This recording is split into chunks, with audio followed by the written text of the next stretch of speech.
없죠? 시간은 끝났습니다. 1월 달에 있는데도 불구하고 아마 여러분들이 정보 지원이 없겠다는 건데요. 자빈나무권 언제까지냐? 1차적으로 3월 말까지다. 이러한 종편을 하기 위해서 이 광고를 주지 않아야 될 부분을 주고 있습니다. 예컨대 의약품 시장 같은 경우에 그 안정성이 굉장히 심각한 문제가 있습니다. 그럼에도 불구하고 이 의약품이 광고에 들어가면은 보험재정이 거들갑니다. 광고만 가지고요. 그리고 그렇다고 해서 처방 없이 약을 살 수 있는 약이 있느냐? 지금 처방을 해야만 살 수 있는 약들이 많거든요. 그런 점에 대해서 보건복지부와 통과 협의를 해가지고 부작용을 독소화시키면서 광고 시장을 진작시킬 수 있는 그런 방법을 찾고 있습니다. 슈퍼 판매 관련된 얘기 좀 해야 될 것 같습니다. 어떻게 종편하고 연관되는지. 여기 이제 조선일보에서 2011년 9월 29일 날 제목된 약 슈퍼 판매 전략도 의지도 없는 무책임한 복지부 하면서 딱 스케줄을 쭉 해놔요. 근데 재밌는 거는 슈퍼 판매라는 용어를 쓰면서 일반적 편의점 판매라고 정확하게 또 씁니다. 그러니까 정권의 목표는 슈퍼 판매가 아니고 편의점 판매입니다. 편의점 판매. 그리고 약사법 현재 나와 있는 것도 24시간 팔 수 있는 것. 슈퍼는 24시간 할 수 있는 것이 아니라고 판단하는 거고, 아마 이게 대형 유통 아니면 삼성이나 이제 LG에서 갖고 있는 편의점에서 하려고 하는데, 재밌는 거는 보시면 아시겠지만 종편력이 다 빠져 있어요. 자료를 좀 보시면 알겠죠. 종편력이 빠져 있습니다. 근데 이 슈퍼 판매 내지는 의약품을 갖다 분류해서 내지는 의약품 약사법을 바꾸는 부분에 있어서는 제가 볼 때는 MB의 멘토인 최시중이 진두지휘한 게 아닌가 라는 생각이 듭니다. 구체적인 거는 이제 예를 들어서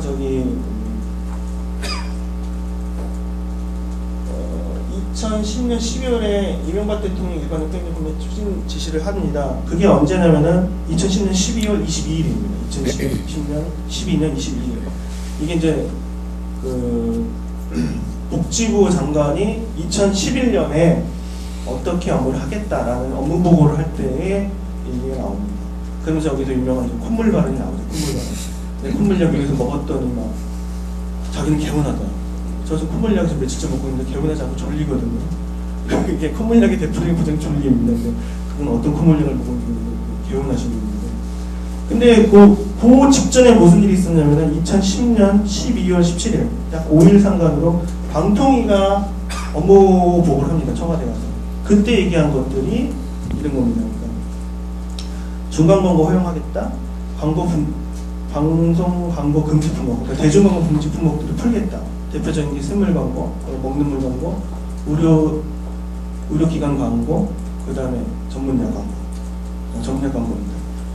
이렇게 지금 발언이 되고 있고요. 그 다음에 또 빠진 게 뭐가 있냐면 이제 아까 보시면 이제 3월달에 얘기가 빠지죠. 3월 8일날 방송 국회 가서 최신이 말하지 않습니까? 어쩌고 저쩌고 말해서 관계부처랑 협의하겠다. 3월 8일이라는 게 3월 8일이라는 게 되게 중요한 시점이니까 그거 좀 기억해 주시고요. 3월 30일날 1차 종편이 6월 30일까지 매일 방송, 동아TV 채널이기 때문에 미뤄지면서 돈을 여러 군데서 꽂아주죠. 3월달 말부터 4월달, 심지어 5월달에도 꽂아주는 데가 있습니다. 그렇게 해서 합니다. 여기에 나와 있는 이 약사법뿐만이 아니라 이것뿐만이 아니라 이 조중동을 살리기 위해서 나머지 분야에서 뛰면서 연관적으로 파생되면서 문제가 되는 것들이 한두 개가 아닙니다. 실제로. 또 하나는 문제는 뭐냐면 지금 이게 영리병원, 병원법 같은 병원 문제, 그리고 그 학원의 문제들도 지금 다 연관돼서 문제가 되고 있습니다. 왜냐하면 지금 신문애들이 가장 재미를 많이 보는 게 소규모 병원, 성형외과 이런 병원들하고 학원 광고들이 괜찮아요. 아주 짭짤합니다. 왜냐하면 그거를 그 프로그램이나 그러니까 기사화 시켜주면 거기에 기사를 다 학원에 써줘요. 자기네 선전하기 위해서. 그래서 굉장히 돈이 많이 됩니다. 그걸 결코 놓치지 않겠죠. 더구나 대학교 광고들도 있어요. 대학교 광고. 중앙일보가 대학 평가를 하면서 대학 광고를 엄청나게 땡겼습니다. 그래가지고 지금 동아인가 조선도 하고 있죠. 지금 걔네들도. 그러니까 지금 이 조중동이라고 하는 곳이 정권과 함께 자기네들 살아나가기 위해서 정권에게는 너네들을 정권 재창출해서 너 보호받아야 된다. MB 보고 너 구린 거 너무 많잖아. 또 보호받아야지. 그러면서 하고 있고 한나라당 애들은 너네들 뭐 국회의원 어떻게 할래? 그리고 정권 잡아야지. 너네들 뭐 그럼 또 잃어버린 뭐 5년 10년 갈 거냐? 이런 식의 논리로 전방위적으로 다 뛰고 있는 거죠. 그래서 돈 될 수 있는 모든 것을 다 찝쩍거려 놨습니다, 지금. 뭐 영리병원이 어느 날 갑자기 나온 게 아니에요. 다 필요에 의해서 되는 거죠, 다 어느 정도. 그렇기 때문에 그걸 또 뚫어내기 위해서 한미FTA가 필요한 거고. 그러니까 이 모든 구도가 실제로는 깔때기처럼 조중동에 다 엮여 있습니다. 그러니까 그걸 자체를 실제로 그 주도자 하고 있는 사람들은 조중동인데 사람들은 야 모든 혜택이 왜 조중동으로 가냐? 실제로는 반대죠. 조중동이 살아남기 위해서 모든 다른 것들 국가 시스템을 지금 현재 바꾸려고 하는 겁니다. 궁금한 게 이게 이렇게 사실은 어떤 영향력을 끼치는 건 아닌데 이렇게 소액으로도 참여하는 이유가 뭐라고 생각되죠? 그러니까 뭐 그냥 보험인가요? 왜 뭐 보험성으로 하는 건지? 현재 동아일보에서 만든 채널A의 콘텐츠 본부장님이 이영돈 전 KBS PD시죠. 소비자 고발을 하셨던 그분이 그 방송 광고 판매 설명회를 하시면서 채널A는 고발 프로그램을 특화시키겠다 그랬어요.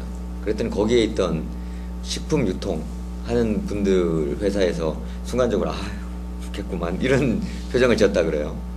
기본적으로 고발 프로그램이 주는 기업에 주는 어떤 그 데미지가 좀 있죠. 그리고 추가로 하면 제약회사도 데미지가 있습니다. 우리나라에서 뭐 솔직히 말하면 최대 제약회사 로비처가 대형 병원들이잖아요.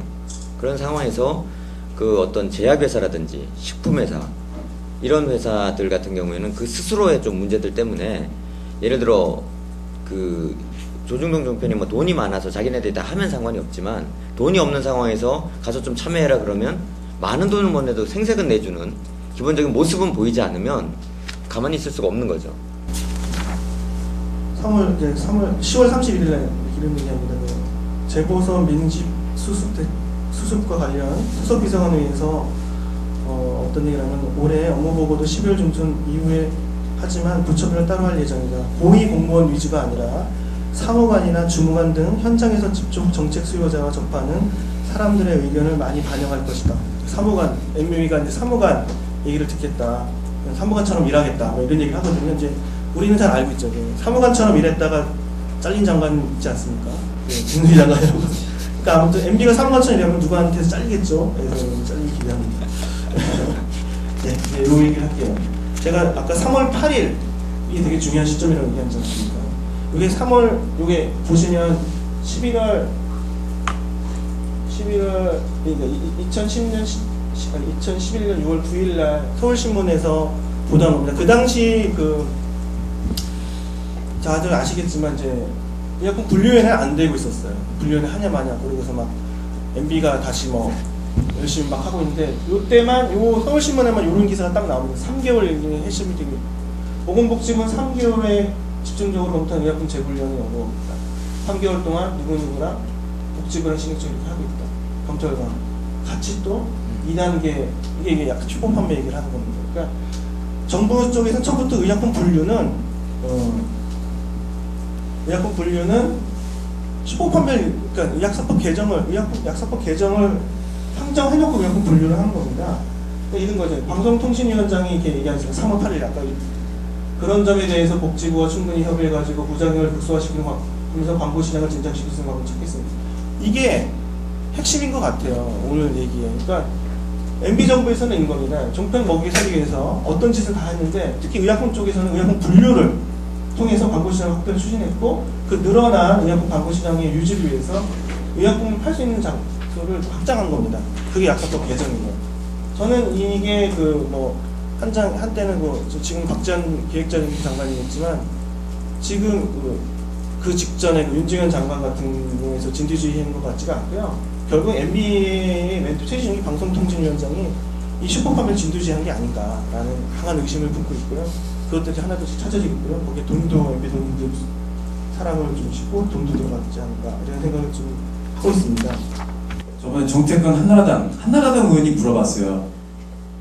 대한민국 표현의 자유 침해 당한 적 없냐, 박해받은 적 없냐 했더니 억압당한 적 없다니 아주 대놓고 방송통신위원장이 결코 그런 적이 한 번도 없다고 얘기를 하더라고요. 그 기간에 분명히 우리가 미네르바 사건도 겪었는데도 불구하고 지금 계속 그 방송통신위원장이 어떤 국회 질문이라든지 자기 발언이라는 것을 보면 처음에 그럴듯하게 얘기를 하다가도 나중에 다 바꿉니다.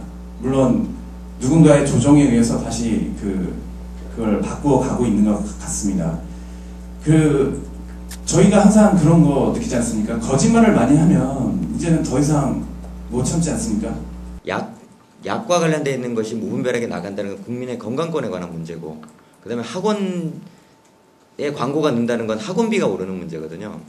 전부 다 국민의 어떤 지갑에서 모두가 출발되는 문제예요. 그거를 다만 중간에 기업이라고 하는 애들이 중간에 챙겨서 넘겨주는 것 뿐이지, 그런 곳을 지금 4개나, 저희는 솔직히 말하면 승냥이들 4마리 풀어놓은 거랑 마찬가지라고 얘기를 하고 있는데, 그런 정도로 위험한 애들이 지금 풀려 있는 것이고, 그거를 막기 위한 최소한의 장치가 일단 방송 광고를 대행하는 회사인 미디어랩법이고, 그걸 만들어야 된다라는 건 중간적인 어떤 수단일 뿐이고, 향후에는 그 조중동 종편에 대한 선정 의혹부터 시작해서 그들에게 준 여러 가지 특혜들, 그리고 아까 말씀드린 것처럼 저런 어떤 전방위적으로 띄고 있는 저런 정권의 어떤 문제들을 청문회 이런 것들을 통해서 반드시 밝혀서 그들에게 거기에 상응하는 그런 처벌과 그 죄과를 물어야 되겠다.